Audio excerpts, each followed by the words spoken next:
Donald Trump ja Benjamin Netanyahu kohtusid lõpuks ning tundub, et see kohtumine aitas pinget veidi maandada, kuid kaugeltki mitte täielikult.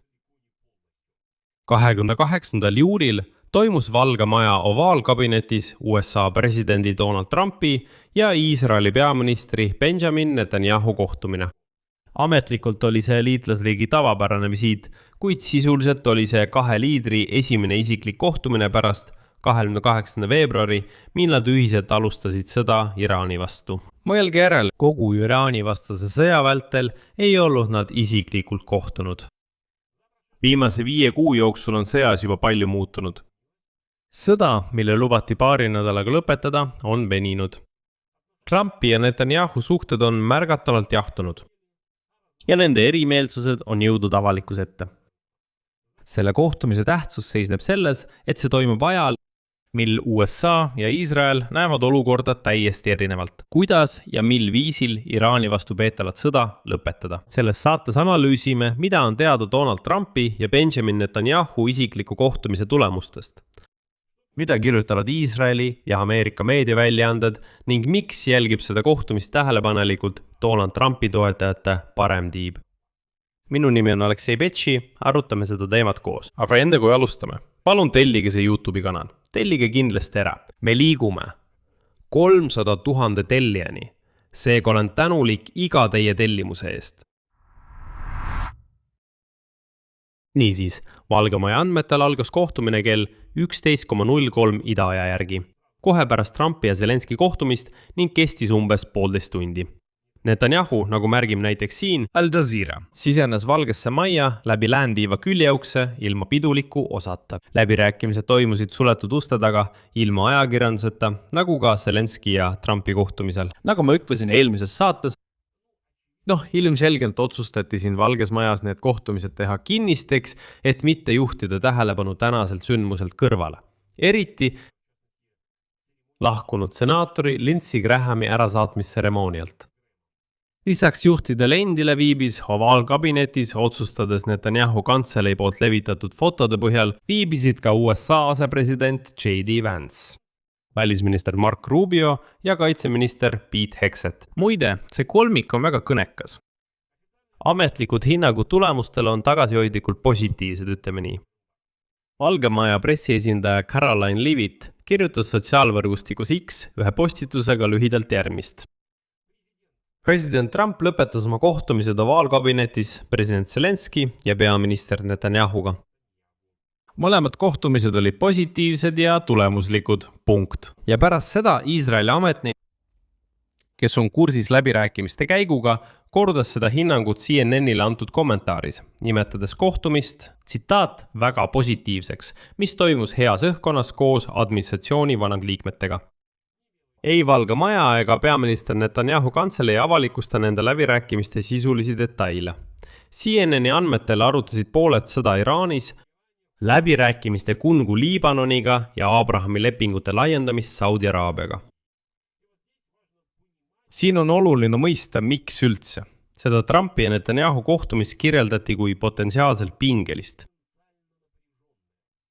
Trumpi ja Netanyahu lahhelid ei olnud juuli lõpuks enam mingid kulisside taga toimuvad asjad. Sellest rääkisid juba avalikult kõik. Asi läks nii kaugel, et Netanyahu, tuletan meelde, teatas 6 aega varem, et Iisrael ei vaja enam mingit sõjalist abi Ameerika Ühendriikidelt.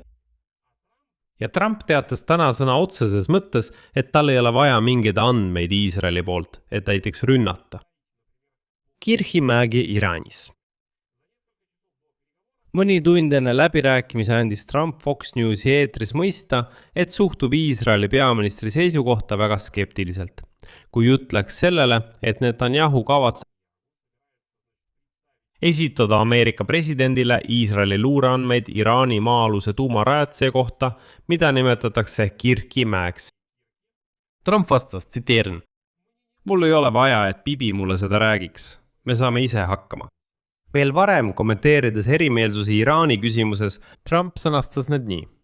Meil on väike erinevus, aga üldiselt oleme üsna lähedased. Ja samas vestluses tuletas Trump Iisraelile meelde nende sõltuvust Ameerika Ühendriikidest, vastates Iisraeli vastuväidetele F-35 programmi taastamise kohta Türgiga. Tsitaat. ausalt öeldes oleme paljude riikide suhtes väga lahked, kes ei jääks ilma meie ellu. Ja teate, kes ei jääks ilma meie ellu? Iisrael. Erimeelsuste sisu võib ilmselt kokku võtta ühte lõiku, et kõik oleks selge ja lõplikult kristallselge.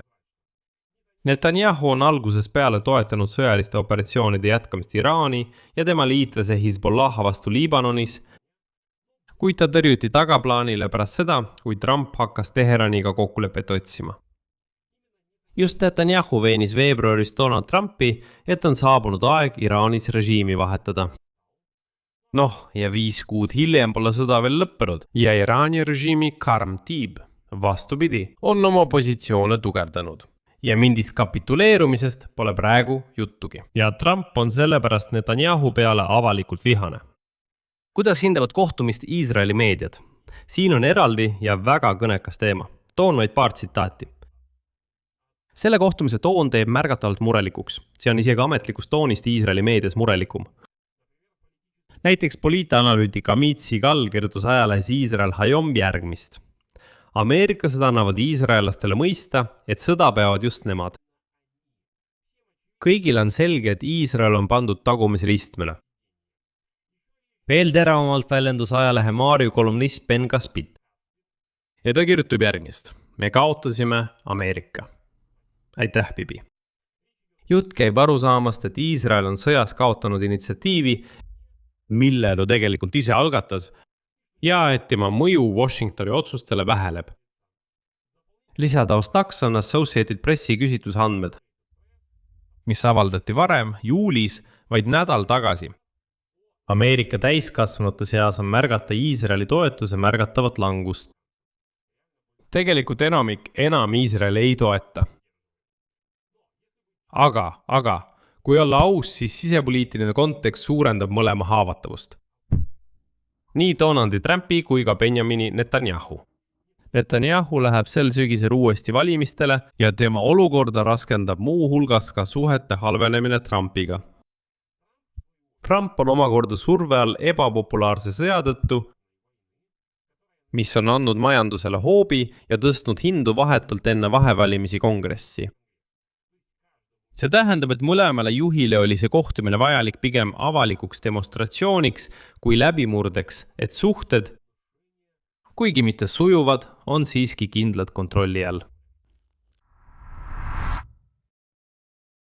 Nüüd sellest, miks sellele Netanyahu ja Trumpi kohtumisele pöörasid eriti suurt tähelepanu Trumpi parempoolsed toetajad, MAGA liikumine, Make America Great Again. Sõda Iraaniga lõhestas selle koalitsiooni juba algusest peale ning see lõhe on põhimõtteline.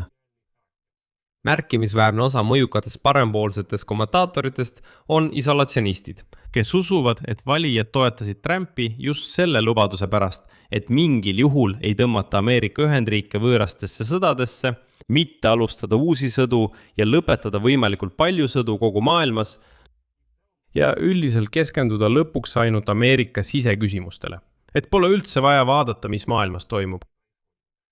Sellepärast neid nimetataksegi isolatsionistideks. Sellele kõige kõvem hääl on endine Fox Newsi saatejuht Tucker Carlson. Ja juba veebruari lõpus, sõja esimestel päevadel, ütles ta järgmist. Tsiteerin. See juhtus sellepärast, et seda taheti. Iisrael, see on Iisraeli sõda, see ei ole Ameerika Ühendriikide sõda. Carlson nimetas USA sõjalist kampaaniat valedel põhinevaks ja Netanyahu manipulatsioonide tulemuseks. Hiljem, kui Trump ähvardus rünnakute või Iraani tsiviili infrastruktuuri pihta, Carlson nimetas seda, tsiteerin, sõjakuriteoks. Temaga ühinesid ka teised parempoolse meediaväljategelased. Need on Meghan Kelly, Candace Owens ja näiteks Alex Jones. Need on samuti kõige äärmuslikumad MAGA liikumise esindajad, ja nüüd hakkasid nad kõik üheskoos Trumpi kritiseerima. Vabariiklastest poliitikutest on Iisraeli toetamise ja sõja jätkamise vastu järjekindlalt sõna võtnud kongressi liige Marjorie Taylor Greene, kes oli varem üks Trumpile kõige lojaalsamaid hääli. Aga ausalt öeldes on see üldse täiesti segane kongressinaine, kes seal karjus, et Ukrainas on natsid, kirikuid põletatakse, preestreid tapetakse, üldiselt. Lisaks kuulub talle see fraas, ära looda abi Ukrainale, kui Trump võidab. Trumpi enda reaktsioon sellele kriitikale oli karm. näiteks nimetas ta avalikult Tucker Carlsonit, Kellyt, Owensit ja Jonesi, just seda nelikut, tsiteerin, madala IQ-ga inimesteks ja väitis, et MAGA toetab vastupidi tema kurssi. Tsitaat. MAGA tahab, et meie riik õitseks ja oleks turvaline. Ja MAGA armastab seda, mida ma teen. Administratsiooni seisukoha selles sisemises vaidluses sõnastab J.D. Vance. Ja see on kahetine. Ühelt poolt on ta üks väheseid Trumpi ümber, kes viimastel nädalatel on endale lubanud kriitikat Iisraeli aadressil. Teiselt poolt, just Vance hoiatas varem otsa Iisraeli ametnikke, et Donald Trump on, tsiteerin, ainus maailma liider, kes tunneb Iisraeli vastu sümpaatiat. Ja ta meenutas, et 2/3 kaitserelvastusest, mis kaitseb nende kodumaad, on ehitatud ameeriklaste kätega ja makstud Ameerika maksumaksjate poolt. Isegi Valge Maja kriitika kõlab pigem kui meeldetuletus Iisraelile nende sõltuvusest, mitte kui poliitika muutus. Ja Netanyahu ei saa seda varjata. Kuigi pärast kohtumist Trumpiga ütles ta, et see oli tema parim kohtumine USA presidendiga. Mida see kõik tähendab kummalegi poolele? Iisraeli jaoks pole peamine tulemus mitte konkreetsed kokkulepped, vaid kinnitatud fakt. Iisrael ei ole enam selle sõja juht, vaid juhitav pool, kuigi ta ise selle algatas. Netanyahu tuli pakkuma luureandmeid ja veenma Donald Trumpi, et ta ei hakka takistama Ameerika diplomaatilisi jõupingutusi Gaza sektoris ega raha süstides, kus Trump oli varem kurtnud, et, tsiteerin, liiga palju inimesi hukkub Gazas Iisraeli tõttu. Positiivse kohtumise formaat võimaldab Netanyahul nägu päästa Iisraeli sees enne valimisi. Kuid see ei muuda fakti, et strateegilisi otsuseid Iraani kohta tehakse nüüd ainult Washingtonis. Ameerika Ühendriikide jaoks sobitub see kohtumine Donald Trumpi poliitikaga lõpetada sõda enda tingimustel. Tuletan meelde, et eelmisel päeval, 24. juulil, Trump tühistas plaanid, nagu ta ise väljendus, massiivseks rünnakuks Iraani vastu. Tema kindralid, staabiülemate ühendkomitee esimees Dan Kane ja keskvägede juhataja admiral Brad Cooper hoiatasid raketitõrjevarude ammendumise ning pommitamiste tõhususe piiri eest. Selles kontekstis on Trumpi vaoshoidus Netanyahu suhtes täiesti loogiline.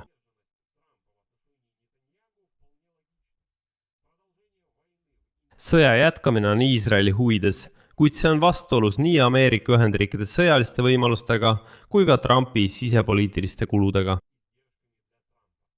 Üldiselt hakkasid eesmärgid maksimaalselt lahknema. Iraani jaoks on avalik lahkheli Washingtoni ja Jeruusalemma vahel pigem soodne tegur. Mida ilmsem on liitlaste lahknevus eskalatsiooni küsimuses, seda väiksem on tõenäosus koheseks uueks löögiks ja seda rohkem on ruumi venitamiseks. Millele? Otsustades Teherani käitumise järgi, Iraani juhtkond ka lootis. Mis edasi saab? Minu arvates on esimene stsenaarium praeguse pausi säilitamine löökides Iraani vastu, jätkates samal ajal majanduslikku survet ja vahendajate kaudu peetavaid läbirääkimisi, kus Iisrael on noorema partneri rollis. Teine stsenaarium on see, kui läbirääkimised Iraaniga ebaõnnestuvad ja Trump peab poliitiliselt vajalikuks jõudu näidata, võib-olla naasmine rünnakute juurde. Ja siis langeb Netanyahu, kes pooldab karmimat joont, taas kokku Ameerika Ühendriikide tegevusega ja valimiste eel on ta taas tipus. Üldiselt on see tema jaoks superstsenaarium. Kolmas variant on edasine jahtumine, kui Iisrael astub mingeid iseseisvaid samme, mida Washington peab oma diplomaatia nurjamiseks. Milline neist stsenaariumitest teoks saab, sõltub suuresti sellest, mida täpselt arutati kinniste uste taga. Ja seda pooled veel ei avalda. Kokkuvõte. Donald Trumpi ja Netanyahu kohtumine 28. juulil nimetati ametlikult positiivseks ja tulemuslikuks. See kestis umbes 1,5 tundi ning toimus ilma avalike detailideta. Selle positiivse ja tulemusliku kohtumise sõnastuse taga peitub tegelik kahe liitlase suhete jahtumine ning mis oluline, rollide vahetus. Iisrael, kes alustas sõda Iraani vastu, jäi tagaplaanile, mida tunnistavad avalikult Iisraeli kommentaatorid. Donald Trumpi jaoks on sõda muutunud sisepoliitiliseks probleemiks ja lõhenemise allikaks tema enda leeris, kus mõjukad parempoolsed hääled nõuavad, et sellesse sõtta ei sekkutaks veelgi rohkem. Kohtumist vajasid ilmselt mõlemad liidrid eelkõige selleks, et näidata oma valijatele olukorra kontrolli all hoidmist. Mitte selleks, et seal mingit uut ühist suunda välja kuulutada, ei, keegi ei eita, et on erimeelsusi. Kuid oli vaja näidata Bibi oma valijatele ja Trump oma valijatele, et vaadake, jah, on konflikt, aga kõik on kontrolli all, kõik on juhitav ja probleeme ei teki. Ja tuleb mõista, et Lähis-Ida sõja tegelik suund määratakse mitte niivõrd nende läbirääkimiste tulemustega, kuivõrd sellega, kas Ameerika Ühendriikidel ja Iraanil õnnestub jõuda püsiva kokkuleppeni Hormuzi väina ja tuumaprogrammi osas. See on palju olulisem. Siin ma panen 3 punkti. Kirjutage oma arvamuse ja järeldused kommentaaridesse selle video all. Tellige kanal, vajutage kellukesele ja ärge unustage vajutada meeldib nuppu. Kui soovite toetada selle YouTube'i kanali tööd, seda saab teha mis tahes annetusega selle video kirjelduses olevate linkide ja rekvisiitide kaudu. Sellega on kõik. Hoolitsege enda eest. Kõigile head aega!